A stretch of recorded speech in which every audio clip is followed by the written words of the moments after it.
Saudações! O tema da nossa aula de hoje são os fundamentos de economia e tipos de projetos de investimento. Como é que nós vamos tentar atingir esse tema? Através de dois objetivos. No primeiro momento, nós vamos tentar compreender de que forma os fundamentos de economia servem para uma análise de decisão de investimento. E no segundo momento, nós vamos tentar identificar os principais tipos de projeto de investimento. A primeira pergunta que se faz quando nós começamos a trabalhar com análise de decisão de investimento é a seguinte: por que eu devo estudar e conhecer os fundamentos básicos de economia? Basicamente pelo seguinte, quando a gente fala em análise de decisão de investimento, eu tenho que entender de dois assuntos. O primeiro é a análise econômica e a segunda é a análise financeira. Nessa aula de hoje, nós vamos tentar cobrir essa análise econômica e entender essa análise econômica. Por que isso é importante? Primeiro porque nós vivemos numa economia dinâmica, uma economia que oscila. O que é dinâmica? Ela é viva. Não é uma economia em que está estagnada. É uma economia que pode ter inflação num determinado período de tempo, mas é uma economia que pode ter crescimento num determinado período de tempo. É uma economia brasileira que pode ter, por exemplo, uma depressão num determinado período de tempo. Basta lembrar a crise de 29, basta lembrar a grande revolução da década de 70 da microeletrônica, basta lembrar da crise de 2008, por exemplo, da crise imobiliária norte-americana. Então, quando a gente pensa numa análise de decisão de investimento, enquanto técnicos, nós temos que estar focados de como funciona a economia. E que a economia serve como um referencial para nós termos uma tomada de decisão. Então, não basta nós conhecermos muito bem uma análise financeira, nós temos que combinar essa análise financeira com a análise econômica. Eu não posso imaginar, por exemplo, em orientar um empresário enquanto técnico, que quer investir no setor, por exemplo, têxtil. E simplesmente dizer para ele o seguinte: olha, a sua taxa interna de retorno, o seu valor presente líquido vai ser positivo e o senhor vai ter grandes lucros. E ignorar, por exemplo, o lado econômico do setor têxtil. Ignorar primeiro que é o setor industrial.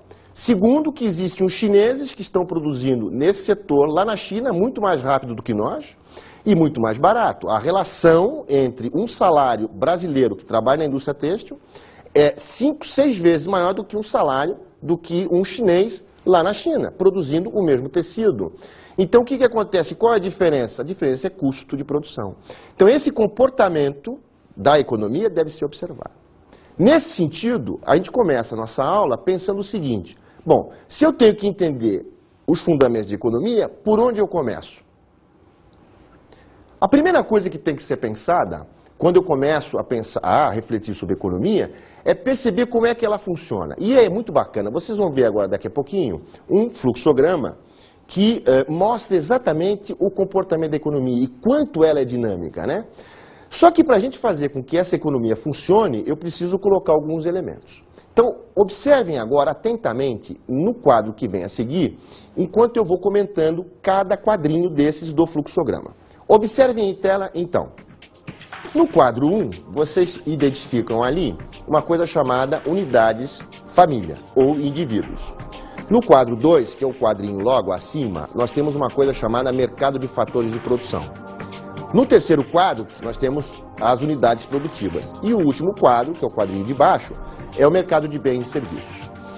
Cada quadrinho desses é um elemento importante que anima e que faz funcionar a economia. Nós temos que ter um determinado cuidado porque eu estou pensando numa economia capitalista.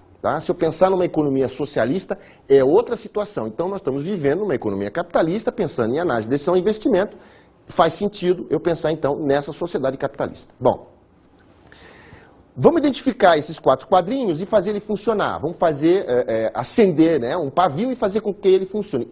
Por onde ele começa? Será que ele começa pelas unidades família, indivíduos, etc? Será que ele começa pelo mercado de bens, que está lá embaixo? Será que ele começa no quadrinho 2, que é o mercado de fatores, ou unidades produtivas? Olha, pasmem vocês, o sistema econômico, a economia em que vivemos, seja a economia brasileira, seja a economia da sua cidade, da região que você habita, sempre vai começar pelo indivíduo, pelo aquele primeiro quadrinho, que é a família e a unidade principal, que é o ser humano. Por que isso? Olha, quando nós pensamos no funcionamento desse quadro, desse fluxograma, nós temos que imaginar que a economia é formada por 4 fatores de produção: capital, trabalho, recursos naturais e tecnologia. A princípio,